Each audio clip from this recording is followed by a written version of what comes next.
الحمدللہ رب العالمین والصلاۃ والسلام علی محمد وآلہ اجمعین واللعنۃ الدائمۃ علی اعداء محمد وآل محمد اما بعد وفقنا اللہ وإیاکم للعلم والعمل الصالحین انشاءاللہ تعالی۔ یہاں پہ جو عبارت ہے یہاں پہ پہنچی ہے کہ ثم اعلم ان الفضولی قد یبیع للمالک وقد یبیع لنفسه وعلى الاول فقد لا يسبقه منع من المالک وقد يسبقه المنع فهنا مسائل ثلاث۔ یہاں پہ ابھی جو ہے وہ باقاعدہ ہم جیسے کہہ سکتے ہیں کہ رسمی گفتگو کیا ہے بیع فضولی کے بارے میں شروع کر رہے ہیں، اور یہاں پہ جو بیع فضولی ہے، بیع الفضولی ہے، اس کی تین صورتیں کیا ہیں مصنف کیا بیان کرتے ہیں۔ سب سے پہلے دو تقسیمیں بیان کرتے ہیں کہ جو فضولی بندہ ہے، یعنی قد ان الفضولی یا قد یبیع، وہ جو فضولی ہے، فضولی ہم نے اس عاقد کو کہا تھا جو ایگریمنٹ کر رہا ہے، چیز بیچ رہا ہے، وہ جو عاقد فضولی ہے وہ جب بیچ رہا ہے تو اس کا مقصد کیا ہے کہ وہ کس طرف سے بیچ رہا ہے۔ مرتاً اس طرح ہوتا ہے کہ وہ بیچ رہا ہے اپنی طرف سے، ٹھیک ہے جی، یعنی وہ کسی کا موبائل اٹھایا اور کہہ رہا ہے کہ بھئی یہ میں بیچ رہا ہوں آپ کو، اور اس کا مقصد اور نیت کیا ہوتی ہے کہ اس کے پیسے ہوں گے میں ہی رکھوں گا، ٹھیک ہے جی۔ یہ ایک ہوتا ہے، اسے کیا کہتے ہیں کہ یبیع لنفسہ، کہ اپنے لیے وہ بیچ رہا ہے، دوسرے کا مال ہے اپنا سمجھ کے ایک قسم کا غاصب بن کے کیا اسے بیچ رہا ہے، تو اسے بھی کیا ہے علماء فضولی کہتے ہیں، ٹھیک ہے۔ اگرچہ کچھ لوگ جس طرح علامہ کی ایک عبارت تھی کہ وہ اسے فضولی سے ہٹ کے الگ طور پہ کیا کہتے ہیں، ایک غاصب کا کیا ہے مصداق کہتے ہیں۔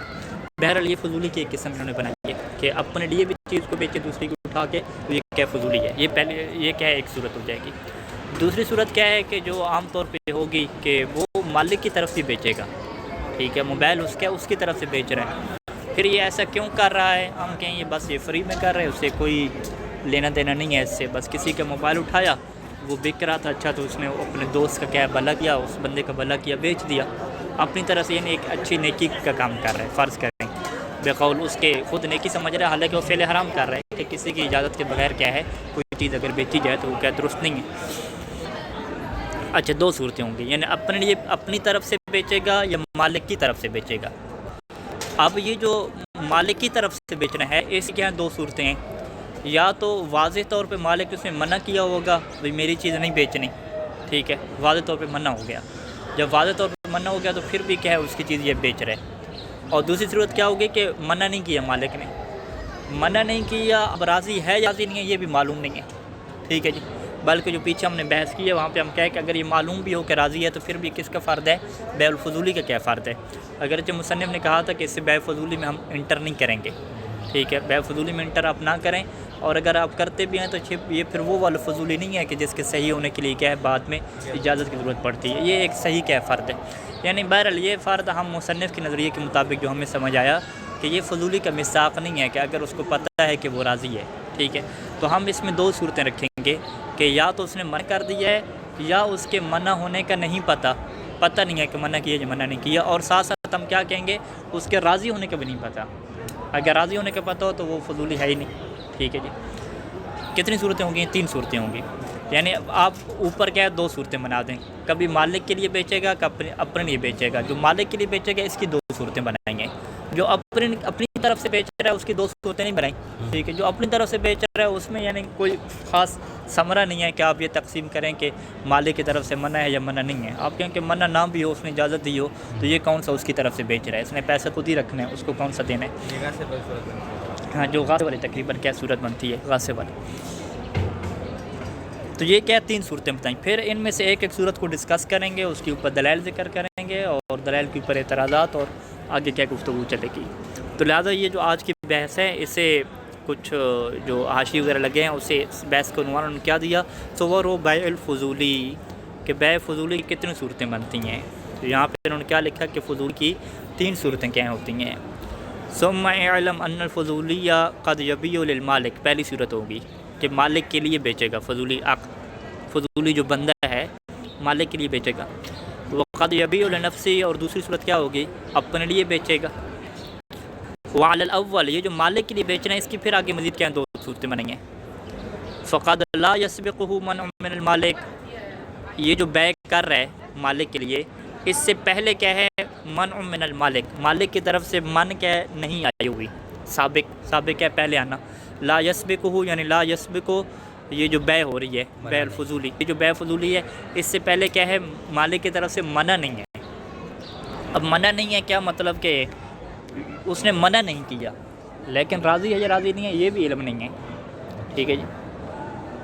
کیوں ہم یہ بات کیوں کہہ رہے ہیں کہ راضی ہے یا راضی نہیں ہے اس کا علم نہیں ہے؟ کیونکہ اگر آپ کہیں کہ راضی ہونے کا علم ہوگا وہ کس میں چلا جائے گی؟ فضولی سے نکل جائے گی وہ پھر بحث، ٹھیک ہے، ہاں پھر صحیح کی طرف چلے جائے گی۔ یعنی ہم یہ کہیں گے کہ منع نہیں ہے لیکن منع نہ ہونے کے بعد بھی ہمیں یہ علم نہیں ہے کہ حل و رازن او لیس برازن۔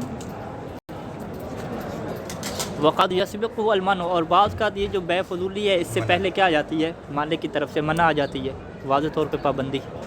فہنا مسائل ثلاث، تو یہاں پہ کتنے مسئلے بن گئے؟ 3 مسئلے کیا بن گئے؟ الاولا، پہلا مسئلہ کیا ہے وہ یوں بحث کریں گے کہ ان یبیع للمالک، مالک کی طرف سے بیچے، اور پہلی صورت مع عدم سبق المنع من المالک، مالک کی طرف سے منع بھی نہیں ہے۔ تو وہذا هو المتيقن من عقد الفضولی، کہتے ہیں کہ یہ وہ صورت ہے کہ جو عقد فضولی کی طرف سے کیا یقینی صورتحال ہے۔ یقینی صورتحال کیا ہے کہ یعنی یہ وہ صورت ہے کہ جس کے بارے میں تمام علماء کہتے ہیں کہ یہ صحیح ہے، صحت تعلیقی ہے، یہ بے فضولی، ہاں بے فضولی کی بھی ہے، اور یہ بے فضولی کے بعد کیا ہے صحت تعلیقی بھی رکھتی ہے۔ وہ جو 2 صورتیں ہیں نا کہ جس میں وہ اپنی طرف سے بیچتا ہے یا مالک کی طرف سے بیچ رہا ہے اس نے منع کر دیا ہے، وہ متیقن نہیں ہے۔ مثال کے طور پر اگر اپنے لیے بیچ رہا ہے تو یا مالک نے منع کر دیا پھر بھی بیچ رہا ہے تو اسے وہ کچھ لوگ کس میں ڈال دیتے ہیں؟ غاصب میں ڈال دیتے ہیں۔ اس سے بعض لوگ کیا ہے جناب علی بے فضولی کا مصداق کی نہیں کہتے، وہ کہتے ہیں یہ تو فضولی بے ہی نہیں ہو رہی، یہ تو کیا ہو رہا ہے غصب ہو رہا ہے سیدھا سیدھا، ٹھیک ہے جی۔ یا وہ کہتے ہیں کہ وہ بے صحیح نہیں ہو جاتی، باطل ہو جاتی ہے۔ اگر اپنے لیے کوئی بیچے گا تو یہ شروع سے کیا باطل ہے، اور اگر کیا ہے اس نے منع کر رہا ہے شروع سے منع کر رہا ہے پھر بھی وہ بیچ رہا ہے تو یہ بھی کیا ہے باطل ہے۔ یعنی وہ ایسا نہیں ہے کہ صحت تعلیقیہ ہو جائے، یعنی ایک دفعہ منع کر دیا تو باطل، اب دوبارہ سے کیا ہے صحیح ہونے کا کوئی اس میں چکر نہیں ہے۔ تو لہٰذا قدر متیقن ہے علماء کے کلام سے کہ جو عقد فضولی صحت تعلیقیہ رکھتی ہے وہ یہی صورت ہے کہ مالک کی طرف سے بیچے اور پھر مالک نے واضح طور پہ منع بھی نہ کیا ہو۔ واضح پہلا ہی سے جو بنا ہے یہ والی کا جو بیل المالک اس کو مستحق بنا رہے ہیں صحیح نہیں مالک کے لیے بیچے اور ساتھ ساتھ کیا ہو، ہاں ماد میں سب کے معنی میں مالک کی طرف سے بیچے اور ساتھ ساتھ اس کی پہلی صورت، ہاں مالک کی طرف سے بیچے اور پہلی صورت کیا تھی؟ منع بھی نہیں آئی، اس کی رضا کا علم بھی نہ اور منع کرے گی، ہاں منع کا بھی یعنی منع بھی نہیں ہے اور ساتھ ساتھ کیا رضایت کا علم بھی نہیں ہے، معاد میں علم بالرضایہ۔ اچھا جی، اب نظریات کیا ذکر کر رہے ہیں؟ المشہور الصحت، مشہور یہاں پہ علماء کا یہی نظریہ ہے کہ صحت ہے، بل فی تذکرۃ نسبہ الی علمائنا، بلکہ جو تذکرہ میں ہے اسے نسبت دی ہے انہوں نے ہمارے علماء کی طرف۔ یہ جو نسبت ہو جاتی ہے ہمارے علماء کی طرف یہ بتعبیر آخر ایک اجماع ہوتا ہے، ایک بندہ کہہ رہا ہے کہ ہمارے تمام علماء کا یہ کہنا ہے، مطلب کیا کہ اجماع ہو گیا، ٹھیک ہے۔ یعنی ایک تو کیا ہو گیا کہ مشہور ہے اور نہ فقط مشہور ہے بل سے کیا کی مزید ترقی میں گئے، بلکہ اگر تذکرہ اور عبارت کو آپ لے تو مشہور سے بڑھ کے یہ اجماع ہے اس بات کے اوپر۔ اجماع کیا مطلب؟ کوئی بھی اس کا مخالف نہیں ہے۔ اب یہ جو انہوں نے ہمارے علماء کی طرف نسبت دی ہے تذکرہ میں، تارتاً صریحاً، کبھی وہ صریحاً نسبت دیتے ہیں یعنی کہتے ہیں کہ اصحابنا یوں لفظ لے کر آتے ہیں کتاب میں، وہ اخرى ظاہراً، اور کبھی صریح نسبت نہیں دیتے، ظاہراً کہتے ہیں، مثلا وہ کیا کہتے ہیں؟ عندنا، ہمارے نزدیک۔ اب یہ ہمارے نزدیک جو ہے وہ اگر ہم ہندوستان والے لیں ہمارے نزدیک تو وہ ایک بندہ ہی ہو سکتا ہے۔ اب تذکرہ والے کہہ رہے ہیں کہ ہمارے نزدیک جو ہے یہ بے کیا صحیح ہے، ہو سکتا ہے وہ تذکرہ والے ایک ہی اپنی بات کر رہے ہوں، لیکن عندنا سے ظاہر مطلب کیا ہوتا ہے کہ جب بھی وہ کہتے ہیں عندنا تو مطلب کیا کہ ہم شیعوں کے نزدیک، عندنا میں جب ایک بندہ کہہ رہا ہے کہ ہمارے نزدیک تو وہ کیا کہنا چاہ رہا ہے کہ ہم شیعہ علماء جو ہیں ہمارے نزدیک کا یہ صحیح ہے، تو لہٰذا اس کا مطلب ظاہری ہے۔ ظاہر کسے کہتے ہیں؟ یعنی جس میں احتمال خلاف موجود ہو، ٹھیک ہے۔ صریح کسے کہتے ہیں؟ کہ جس میں احتمال خلاف ممکن ہے کہ یہ بات اس طرح سے نہ ہو، ٹھیک ہے۔ جس طرح ہم اصول مظفر میں پہلے درس میں پڑھتے ہیں کہ نماز کو ثابت کرنے کے لیے اگر قرآن کی یہ آیت لے کر آتے ہیں اقیموا الصلاۃ جس میں فعل امر ہے تو یہ ظاہر ہے۔ ظاہر کیا مطلب؟ ممکن ہے کہ یہاں پہ جو اقیموا فعل امر استعمال ہوا ہے وہ وجوب کے لیے استعمال ہی نہ ہوا، وہ مستحب کے لیے استعمال ہوا۔ لیکن اگر آپ اس آیت کی بجائے ایک اور آیت لے کر آتے ہیں، ٹھیک ہے، وہ کیا ان الصلاۃ کانت کتابا موقوتا والی لے کر آتے ہیں جس میں لفظ کتاب استعمال کیا گیا کہ لکھ دی گئی ہے، جو لکھ دیا جانا ہے یہ ایک ایسا عربی کا جملہ ہے کہ جس کی صراحت ہے، بالکل نص ہے کہ اس بات میں کہ وجوب بھی ہے، استحباب نہیں ہے۔ بلا صریح کا مطلب کیا ہے؟ نص کیا مطلب؟ یعنی جس میں کوئی احتمال خلاف، ظاہری معنی سے ہٹ کے کوئی اور معنی کا آپ کو احتمال تک نہ ہو، ٹھیک ہے؟ یعنی جب ایک بندہ کہہ رہا ہے کہ اصحابنا ہمارے اصحاب، علماؤنا ہمارے علماء، یہ لفظ لکھا ہے واضح طور پہ، ذہب الاصحاب یوں لکھ رہا ہے، تو یہ تو واضح طور پہ کس بات میں صراحت ہے کہ تمام کے تمام علماء۔ لیکن اگر وہ عندنا کہہ رہا ہے کہ ہمارے نزدیک، اب ہمارے نزدیک کا ایک ظاہری معنی یہ ہے کہ وہ یہ کہنا چاہ رہا ہے کہ ہمارے نزدیک یعنی ہمارے علماء کے نزدیک، ہمارے مذہب کے نزدیک، یوں کہنا چاہ رہا ہے۔ اور ایک دوسرا معنی بھی اس میں موجود ہے کہ ممکن ہے وہ یہ نہ کہنا چاہ رہا ہو، وہ کہنا چاہ رہا ہو ہمارے نزدیک یعنی میرے نزدیک، یعنی میرے نزدیک، یا ہو سکتا ہے میرے 2-3 دوستوں کے نزدیک، نہ کہ پورے کے پورے شیعہ علماء کے نزدیک۔ دونوں احتمال دیے جا سکتے ہیں، لیکن آپ کہیں گے نہیں یہ تو احتمال کیا ہے، بہت تھوڑا ہے نا، 5-10% ہے۔ اصل جب بندہ عندنا کہہ رہا ہے، ایک بڑا عالم کتاب لکھ رہا ہے فقہ کی، جب وہ عندنا کی تعبیر کر رہا ہے تو اس سے کیا مراد ہوتی ہے؟ اس سے یہ مراد ہوتی ہے کہ عندنا یعنی ہم شیعوں کے نزدیک، ہم علماء شیعہ کے نزدیک، یہ مراد ہوتی ہے۔ تو لہٰذا ظاہری معنی وہاں پہ یہ ہے کہ وہ تمام علماء کی بات کر رہے ہیں، اگرچہ اس کو پھر مصنف کیا کہیں گے؟ صراحت نہیں کہیں گے، اسے کیا کہیں گے؟ ظاہری کہیں گے۔ ظاہر کیوں کہا؟ آپ کیا لکھیں گے کہ کیونکہ لأنہ یوجد احتمال و خلاف، ٹھیک ہے؟ یہاں پہ احتمال خلاف کیا موجود ہے؟ احتمال خلاف موجود ہے، وہ کیا احتمال ہے کہ ممکن ہے کہ عندنا سے مراد کیا ہو؟ فقط صاحب تذکرہ ہوں، یا ممکن ہے کہ صاحب تذکرہ کے جو کچھ دوست ہیں، احباب ہیں، وہ مراد ہوں، پورے علماء مراد ہی نہ ہوں۔ اچھا، یہ بات تو انہوں نے کر دی صریحاً، بعض اوقات بات کی علماء کی طرف نسبت دینے والی، کبھی ظاہراً کی، الا انہ ذکر عقیب ذالک، لیکن فوراً اس کے بعد انہوں نے کیا ذکر کیا کہ ان لنا فیہ قول بالبطلان، کہ ہمارے لیے، کہ ہمارے نزدیک اس میں کیا ہے؟ ایک قول بطلان کے بھی کیا موجود ہے۔ یعنی ان لنا کیا مطلب؟ یعنی ہمارے علماء کے لیے، ہمارے علماء کے لیے اس میں ایک قول کس کا ہے؟ بطلان کا بھی موجود ہے۔ یعنی تمام علماء جو ہے وہ صحت کے قائل ہیں، لیکن ہمارے ہی علماء میں سے کچھ قول کیا ہے؟ بطلان کا بھی ہے، بے فضولی نہیں ہے، یعنی باطل ہے، یہ صحیح نہیں ہے۔ بے فضولی ہے نا، بے فضولی تو ہے لیکن صحیح نہیں ہے، باطل ہے۔ یعنی اجازت صحیح نہیں ہوگی۔